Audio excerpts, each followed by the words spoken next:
Animais na escuridão.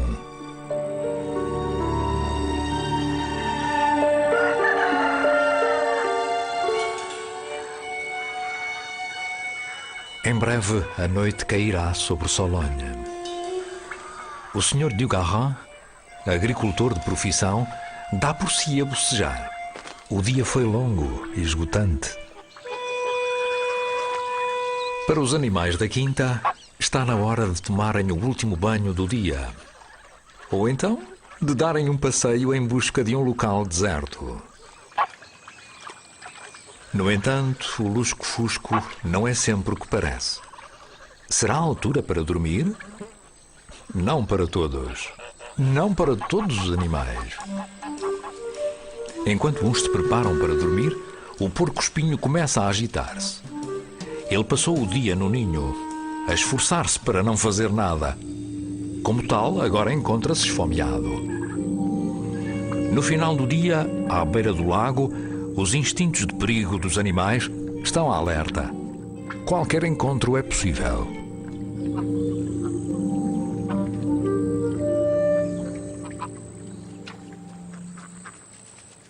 A raposa é um dos poucos predadores do porco-espinho. Já não é fácil capturá-los em terra firme, quanto mais na água. Do lado oposto do lago, à beira da água, aparecem outros animais para matarem a sede, tal como acontece na selva ou na savana. Um javali selvagem desfruta do seu banho, tal como seu primo doméstico, o porco. Eles adoram a lama e a água. Os miopótamos cuidam dos pelos macios e densos. Estes falsos castores foram trazidos há muito da América do Sul e são usados em certas regiões para fazer pâté. Um dos colegas do Sr. Dugarrin convidou-o a provar um pouco, e este chegou à conclusão de que era bastante bom, mas talvez um pouco gorduroso. Os pâtés de pato e de ganso são muito melhores. As sombras alongam-se, o sol aproxima-se da linha do horizonte e a água brilha como um espelho mágico. As aves marinhas brincam às sombras enquanto esperam impacientemente pelo momento de irem dormir. O sol começa agora a pôr-se. Vai ao encontro da lua.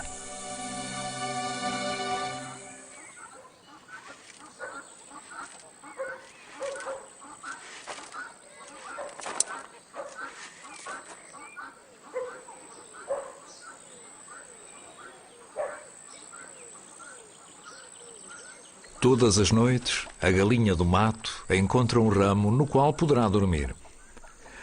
O seu instinto selvagem leva-a a procurar ramos elevados para se manter a salvo. O cansaço e o ar fresco da noite induzem o sono no ar calmo das cabanas.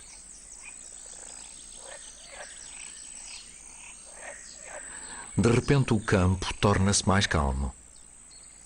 O ar torna-se mais transparente. Os sons da natureza começam a fazer-se ouvir de uma forma que não acontece durante o dia.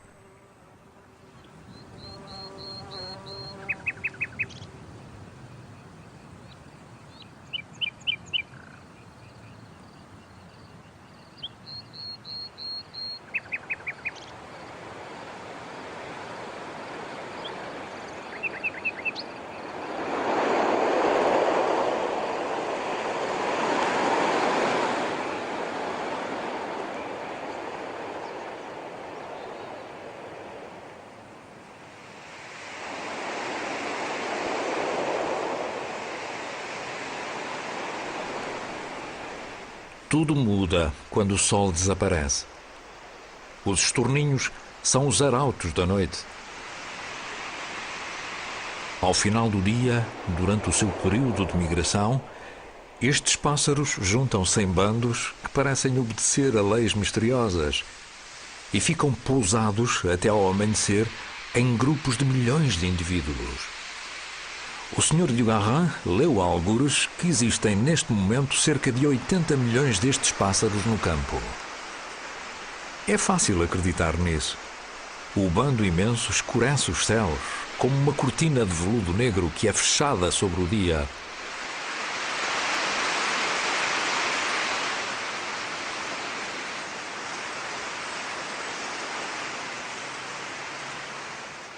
Na luz que desvanece e que dá gradualmente lugar à noite, os sapos da quinta despertam. Os sapos e as rãs entoam a sua canção do crepúsculo.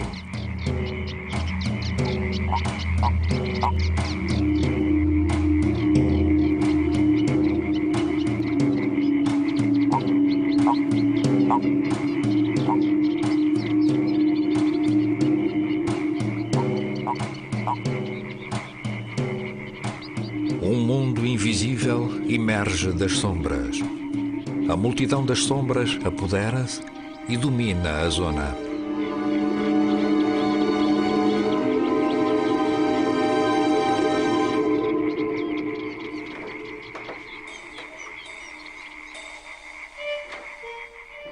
Enquanto o sol e a lua surgem juntos, por um breve momento, Rouquin, o gato, abandona o seu cesto. Ele não sabe que os franceses lhe chamam a hora entre o cão e o lobo. No entanto, é ele, o felino, que parte para a aventura. Indiferente às sombras que se juntam, ele tem os olhos do seu primo, o lince. Esta noite o Sr. Dugarrin não se vai deitar cedo. Uma visita a um vizinho leva-o a percorrer os bosques. Apesar de estar com pressa, ele conduz com cuidado, pois sabe que a escuridão pode ser fatal àqueles que não possuem uma boa visão noturna. Os predadores, cujos olhos detectam a menor luminosidade e os ouvidos o menor dos sons, caçam aqueles que ficam cegos e surdos com a escuridão.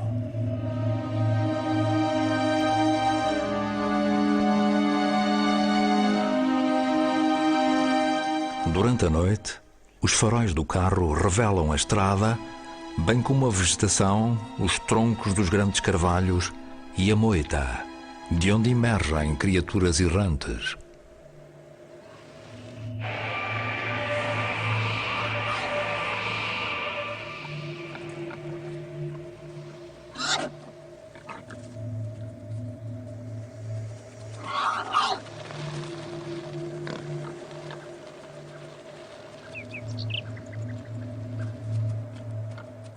Como se a passagem do javali tivesse dado o tom, um melro preto entoa uma balada, acompanhado pela canção de um roxinol invisível.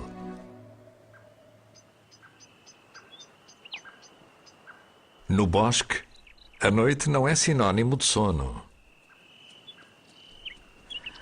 A vegetação alia-se à silhueta de animais selvagens que eram bem conhecidos dos nossos antepassados da Idade Média. Eles gostavam das árvores e dos frutos, mas temiam a transformação da noite.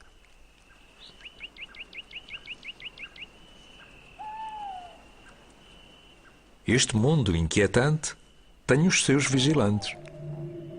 A coruja vigia o mais ligeiro movimento e faz girar a cabeça ao menor som.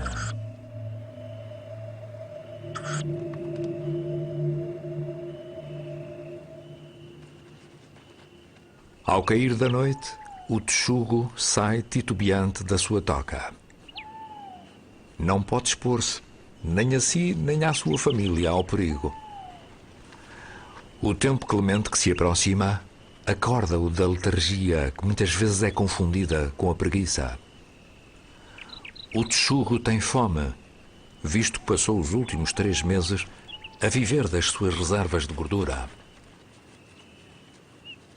Comparado no mundo antigo a um pequeno urso, ele desliza através da vegetação em busca do jantar.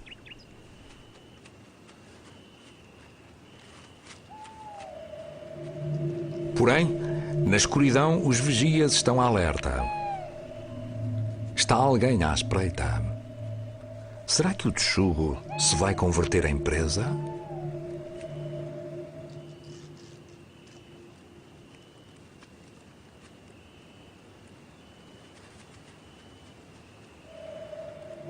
Estará a preparar-se para atacar?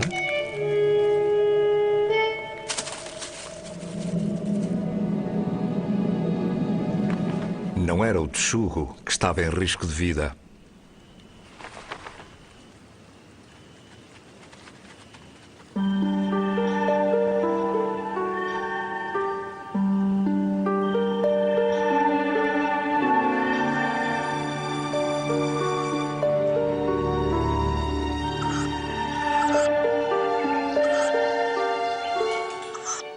Um buraco no tronco de um carvalho faz um ninho perfeito para uma coruja do mato.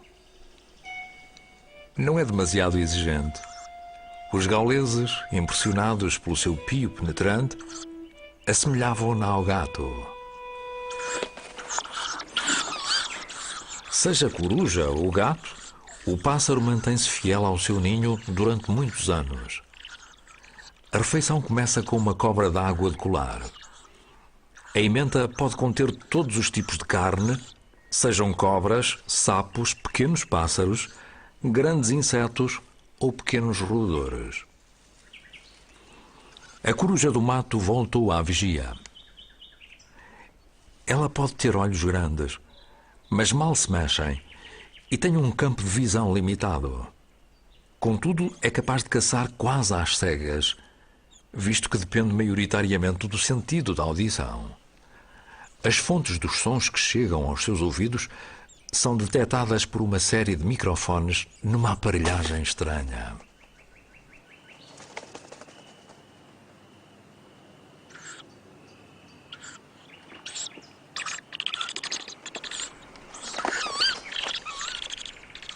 Voo silencioso, captura e brincadeira.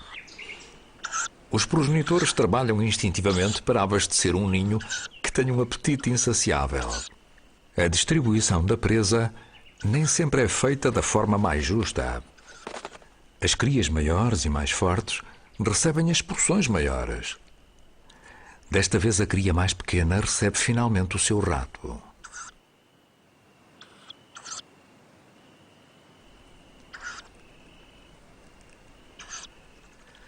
Como todas as corujas, a coruja do mato devora a sua presa inteira. Isto se o tamanho o permitir. Caso contrário, elas cortam-na em pedaços.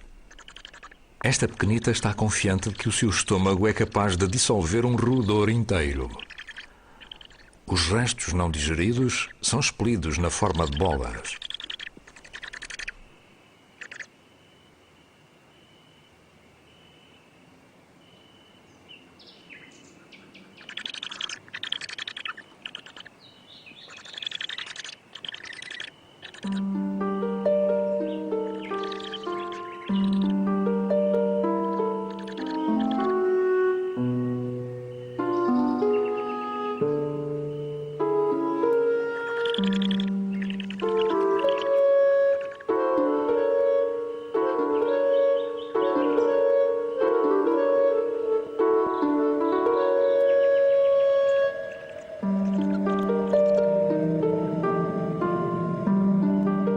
Demora quase 10 minutos a ingerir o roedor.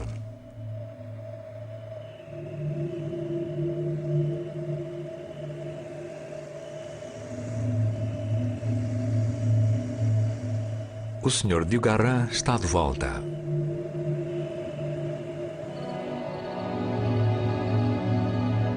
As luzes da quinta atravessam o céu azul escuro. No entanto, os visitantes da noite nada temem. Os javalis foram caçados tão intensamente pelo homem que agora sofrem de insónias, ou são pelo menos noturnos.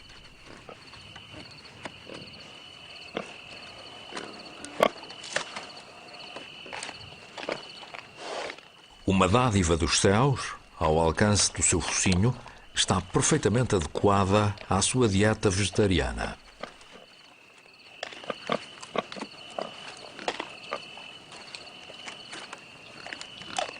Os seus grandes caninos, que se tornaram presas, são agora meros acessórios inúteis para esmagar nozes.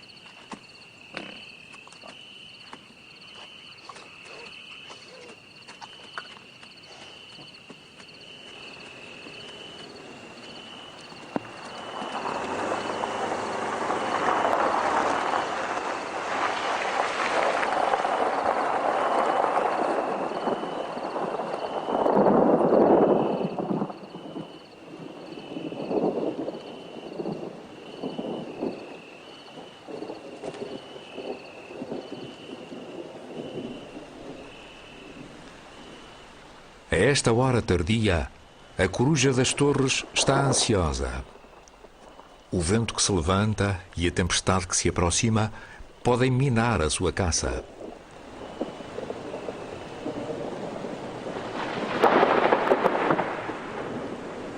Os relâmpagos atordoantes antecederam a aura da lua atrás das nuvens escuras. Do seu pouso preferido, a coruja das torres, uma visita regular, não consegue acreditar nos seus grandes olhos. Será que a silhueta que se vê à distância é um sapo? O discreto exército de batráquios está no pântano, no seu ponto de encontro anual. Ainda há luz na sala de jantar dos Diogarran.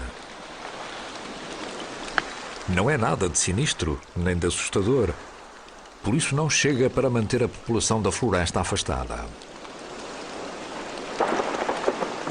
O vento sopra e a chuva martela nos telhados e varre os terraços.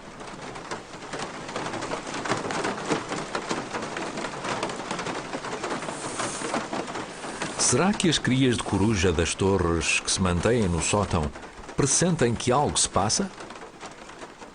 O abastecimento de ratos está a demorar tempo demais para o seu gosto.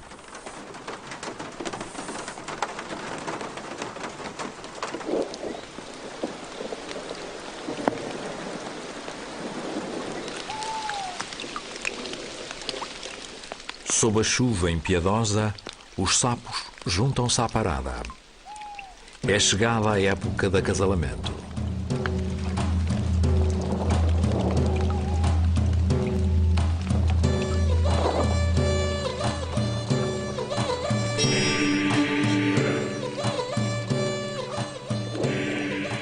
Estas classes mais baixas e atarracadas de anfíbios sem cauda, com pele de aspecto purulento, cambaleiam através da lama.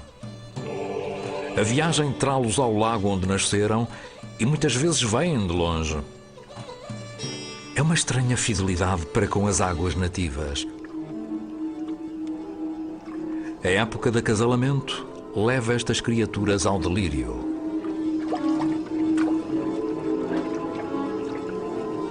O frenesi da reprodução produz uma compulsão terrível para se agarrarem a tudo o que mexe, particularmente ao dorso de outros batráquios.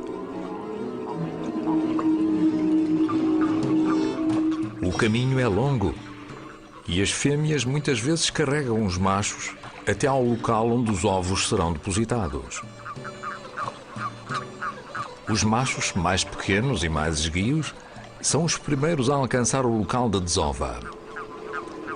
É um lago pequeno, relativamente superficial e pouco habitado, à exceção dos sapos residentes. A impaciência dos machos excede de longe a das fêmeas.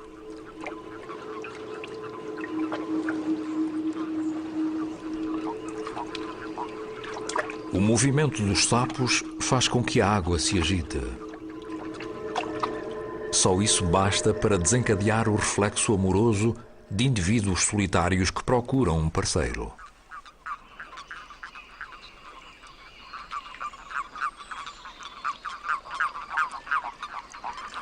Ao ritmo dos repetidos estalidos da boca, uma única fêmea pode dar por si no centro de uma imensa disputa que só irá dispersar-se quando começar a postura. Esta curiosa amálgama sexual continua a desenvolver-se. Tudo isto seria interessante se não fosse o facto de as fêmeas por vezes morrerem devido aos maus tratos.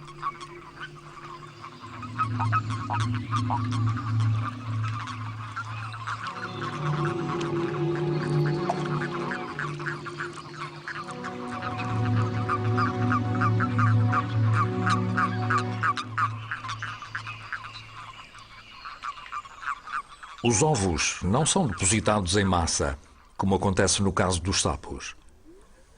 As fêmeas que sobrevivem à experiência expelem ovos fertilizados. Os progenitores espalham longos fios de ovos por entre a vegetação, escondendo-os de olhos maldosos. Milhares de ovos brilham como miçangas translúcidas e gelatinosas e flutuam suspensas por entre as plantas aquáticas em fios que chegam a medir 2 metros de comprimento.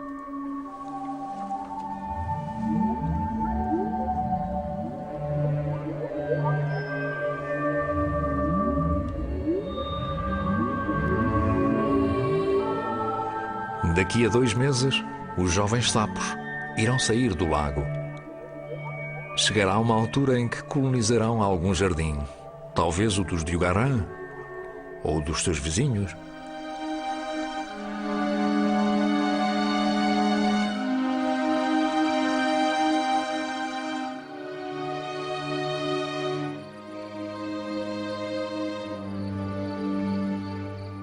A luz da noite apanha de surpresa o ouriço cacheiro errante.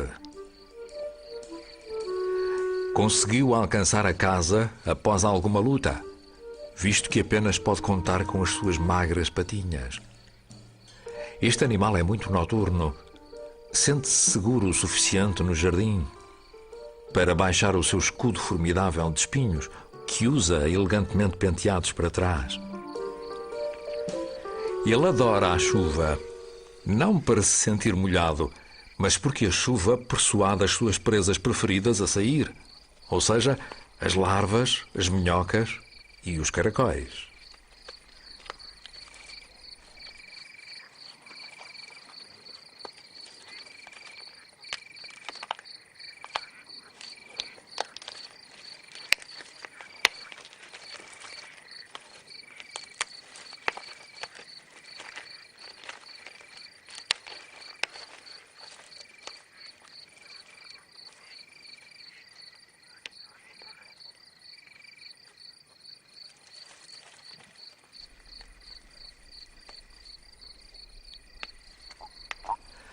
Após a época de acasalamento, os fiéis sapos regressam à sua casa de verão. Eles podem viver até 30 anos no mesmo território.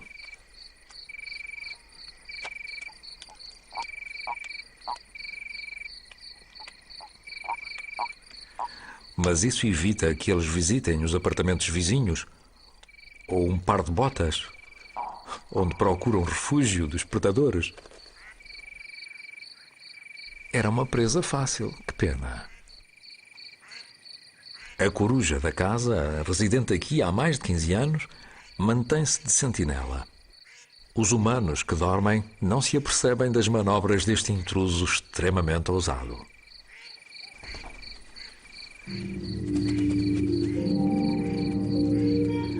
Porém, o mais ousado de todos é a raposa, um rival direto da coruja no que toca à caça de roedores.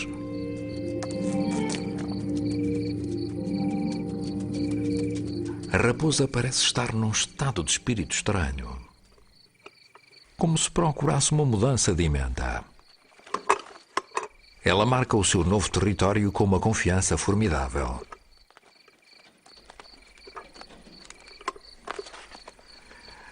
Entretanto, a coruja das torres continua as suas incansáveis viagens entre o sótão e a caça.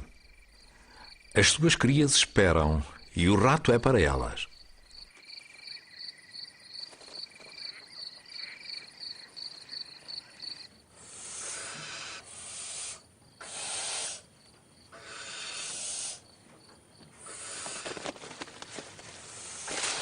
As crias têm 4 semanas. Atrás das suas características máscaras, elas assobiam como gatos zangados, encorajando os progenitores a caçarem, sem lhes darem descanso durante 2 meses. Réplicas dos seus progenitores em breve terão o mesmo tamanho que eles. Estão constantemente esfomeados e mostram pouco interesse em partilhar o próximo roedor.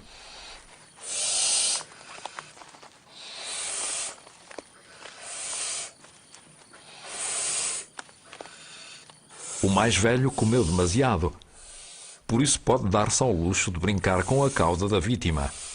Seja como for, nem pensem que ele irá partilhá-la.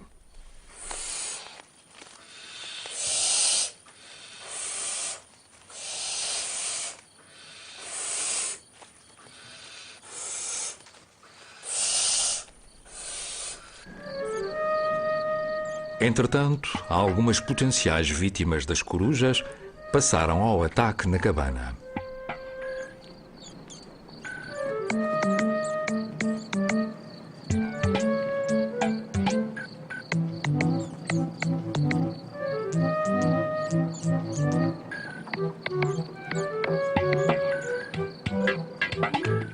Na sua impaciência, a cria mais velha inicia uma dança que, de acordo com os nossos antecessores, é executada pela coruja das torres para encantar a presa e assim ter mais êxito na sua captura.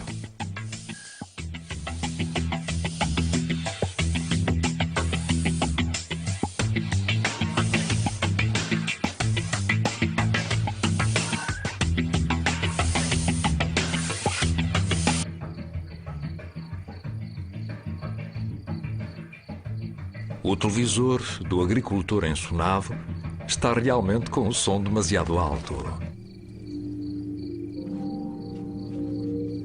Até agora, a raposa ainda não teve sorte. O local parece bastante termo. Sem bagas vermelhas, sem uvas, sem batráquios e sem um roedor à vista. É melhor dormir sobre o assunto. A tenaz e ardilosa raposa continua a sua exploração. A concorrência aumenta. A raposa encontrou o estoque de ratos da coruja e ela é uma caçadora muito boa.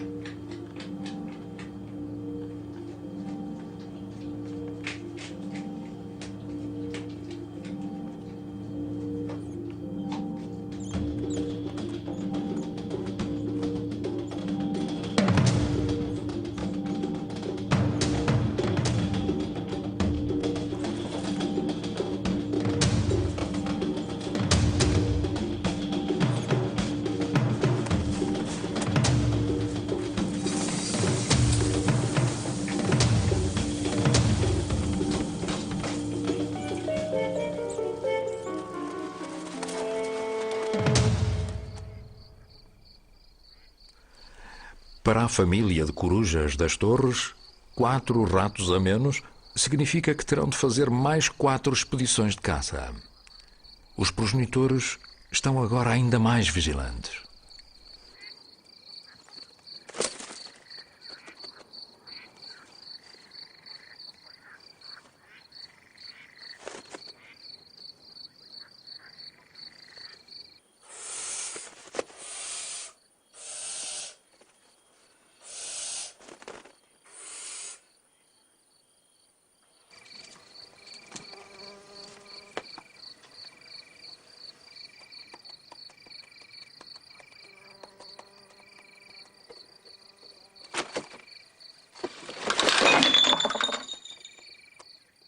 Com o prato de carne assegurado, a raposa trata da questão da sobremesa. Como muitos dos animais da floresta, ela aprendeu que certos recipientes humanos contêm substâncias surpreendentes.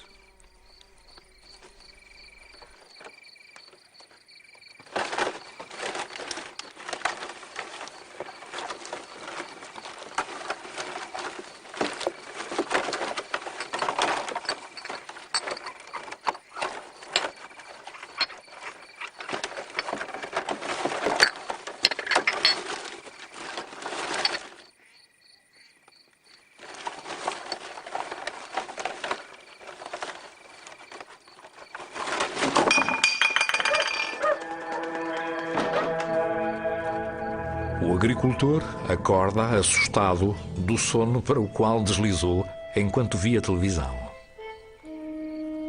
Os barulhos suspeitos pareciam estar a vir da barraca.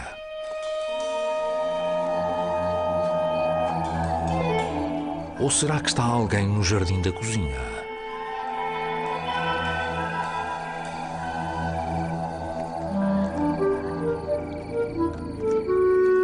Também o porco-espinho acabou por se tornar um apreciador de comida enlatada, neste caso de ravioli velho.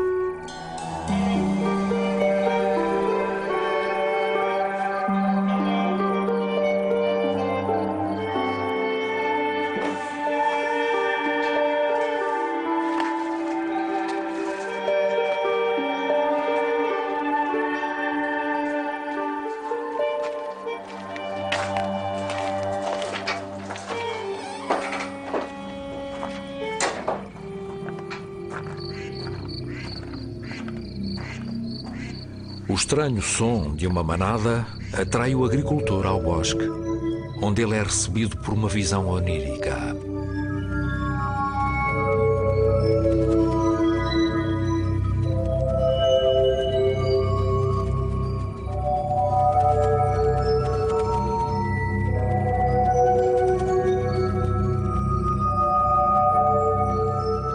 As corças regressam à escuridão, deixando o agricultor a refletir.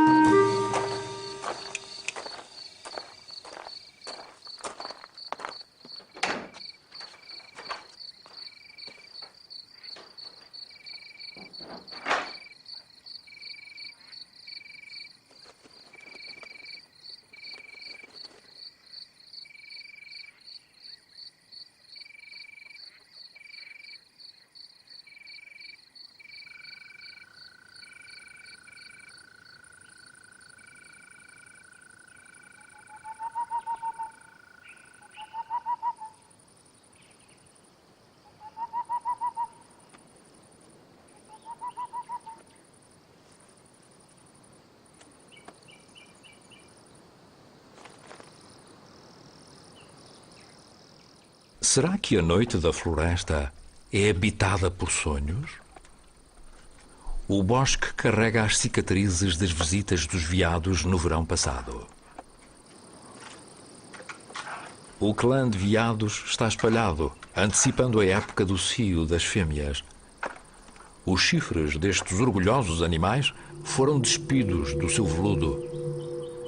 As crias deste ano têm apenas alguns meses. No bosque, os animais seguem caminhos que apenas eles e os caçadores furtivos conhecem e que marcam os seus territórios e rotas. Cada espécie usa o seu. Todavia, não se acanham em usar outros, caso seja necessário.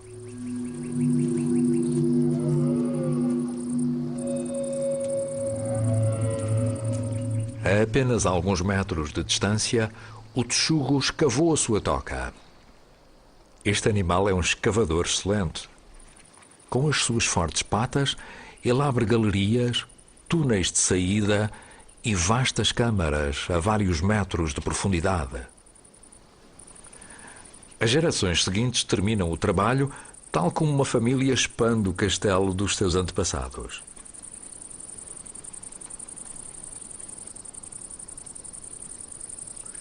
Os texugos são asseados.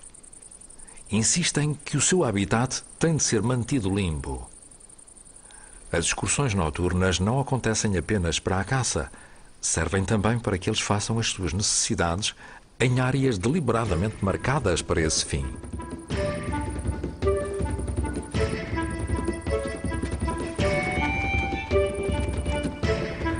A noite é também um momento para a higiene. Os texugos não gostam de ir caçar mal arranjados. Assim, todo o clã se dedica a uma sessão de limpeza para limpar os parasitas, coçar e pentear e livrarem-se de piolhos e pulgas enquanto aproveitam para se remolarem e contorcerem. Os lados, a cabeça, o dorso, as pernas, de uma ponta à outra, nada escapa.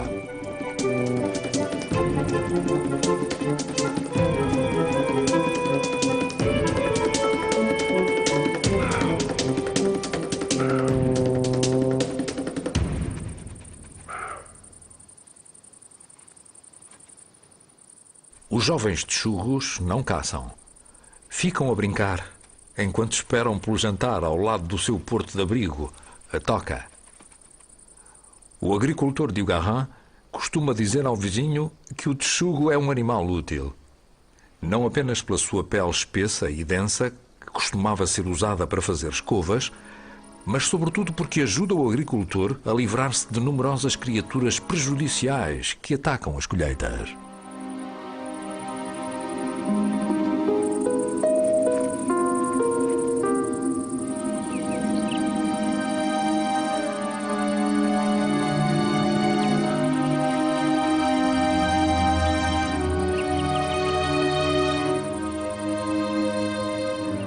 O brilho da lua obriga os ratos a esconderem-se por todos os meios.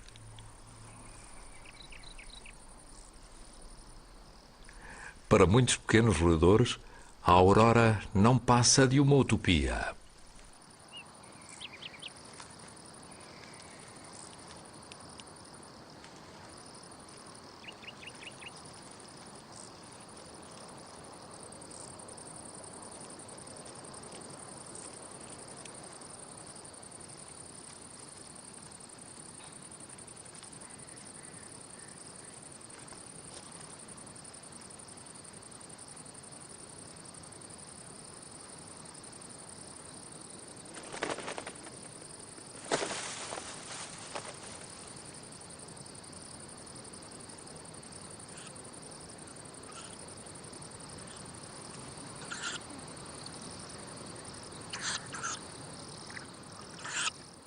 Para as corujas, há sempre uma última vítima. As corujas sentam-se nos seus ovos à medida que os põem, chocando-os um por um. A impaciente cria levantará voo pela primeira vez quando completar os 50 dias de vida. É um corpo pequeno com um grande apetite e uma grande impaciência naqueles olhos lindos que ainda permanecem azuis. A noite vai terminar em breve. No telhado da casa da quinta, que permanece mergulhada no sono, um falcão acorda. Ele não é um animal noturno. Uma nova família de corujas, os mochos galegos, primos das corujas do mato e das corujas das torres, vai visitar o seu galo preferido. O mocho galego não caça no território da coruja das torres, prefere o pomar e o jardim. O seu olhar fixo, sob as sobrancelhas fartas, concede-lhe um ar severo. A ave da deusa Atena não se demora com o ouriço cacheiro glutão e barulhento. Sem querer, a coruja ajuda uma família de estranhas criaturas arbóreas. Uma família de arganazes de jardim instalou-se numa nogueira.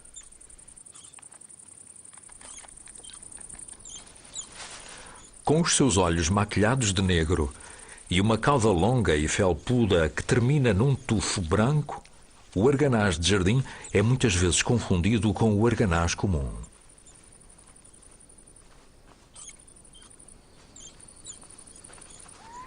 Intrigado pelo ouriço cacheiro que se encontra junto à árvore, ele interrompe a sua corrida ágil. Na segurança da sua nogueira, eles banqueteiam-se com fruta, enquanto esperam talvez pelo prato de carne que juntaram de boa vontade à sua emenda. Mas esta noite, toda a família se delicia com o pomar do Sr. Diogahan.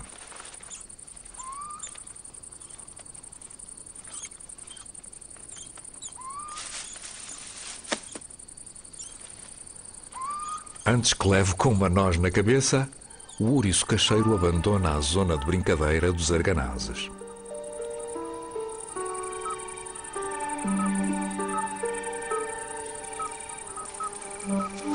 A noite em branco do ouriço cacheiro continua no jardim. Ele segue para o seu ninho pelo caminho mais longo, zigue-zagueando, com o nariz no chão. A sua audição é tão apurada que ele consegue ouvir uma minhoca que desliza no subsolo.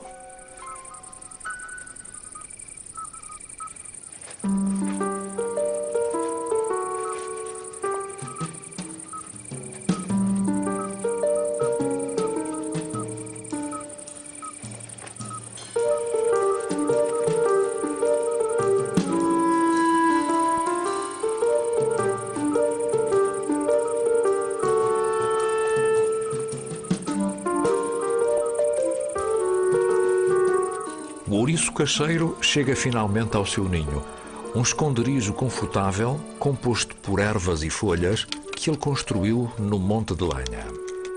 Ele prepara-se para um longo dia de sono.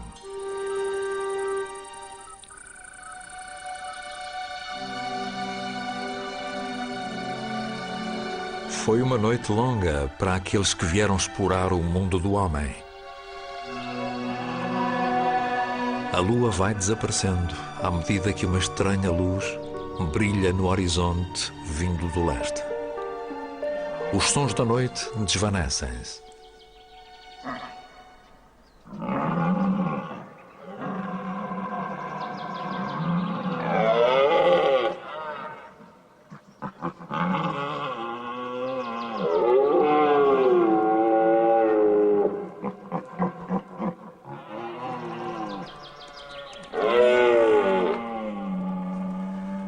De madrugada, os veados, transformados pelo cio, saem do bosque.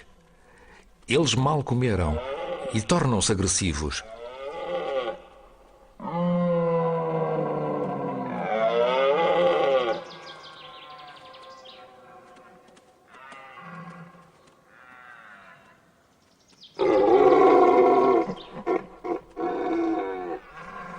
Nas vastas clareiras, nas áreas onde ecoam os bramidos, e apesar do nevoeiro, os veados enfrentam-se sob o olhar indiferente das corças. Os antigos admiravam estes veados destemidos e a violência do seu acasalamento. Viam-nos como a personificação da paixão amorosa e do desejo ardente. Chegaram até a fazer do veado o símbolo do amante. O bramido é um sinal poderoso que define cada animal e que informa os seus rivais. O veado dominante anuncia-se de longe ao dominado, que se afasta cuidadosamente mantendo a distância. Quando dois machos ocupam posições semelhantes na hierarquia, encontram-se, medem-se e por vezes resolvem a rivalidade com um combate.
Quando o campo acorda, a luz afasta os medos e os mistérios.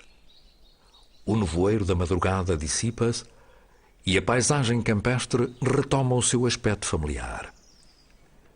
Os visitantes da noite deixam alguns vestígios, alguns objetos tombados, algumas sementes espalhadas.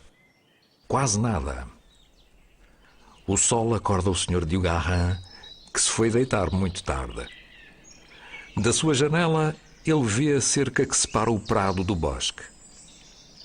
Ele pondera como é frágil a fronteira que separa o selvagem do doméstico. Ele sabe que os animais da sua quinta não estão longe dos seus antepassados selvagens, nem mesmo dos seus vizinhos no bosque.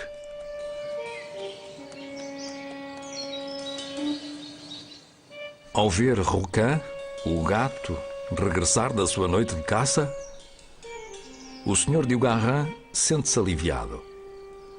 Lembra-se de um gato de um vizinho, qual tigre em miniatura, que após ter desaparecido uma noite, foi visto nos bosques e não obedeceu ao chamamento do dono. Tornara-se um gato selvagem.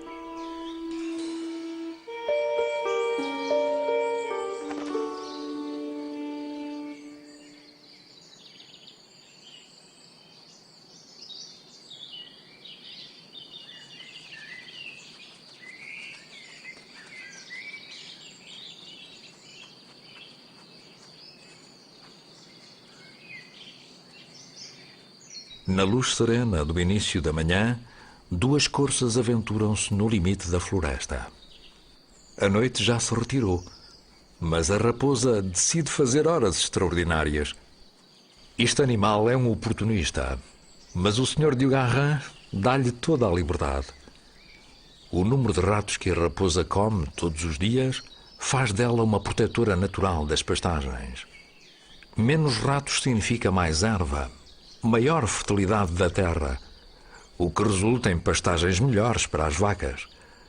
Obrigado, Senhora Raposa. No entanto, o ecologista não intencional está preocupado. Este roedor tem de ser apanhado.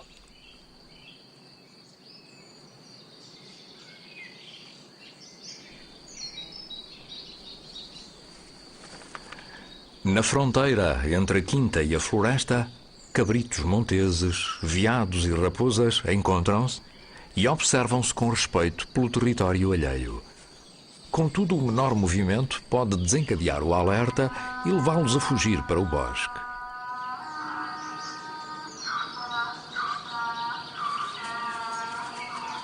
Os animais noturnos estão prontos para se recolherem. Está na hora de encontrarem um arbusto, o arvoredo, um buraco num tronco ou uma toca para se abrigarem. Eles usam as horas de sol para recarregar as baterias. Os animais domésticos podem finalmente reclamar o seu espaço dentro da cerca. A capoeira dá as boas-vindas ao dia com entusiasmo e determinação. São mais uma vez donos da quinta e das suas pastagens, pelo menos até ao cair da noite.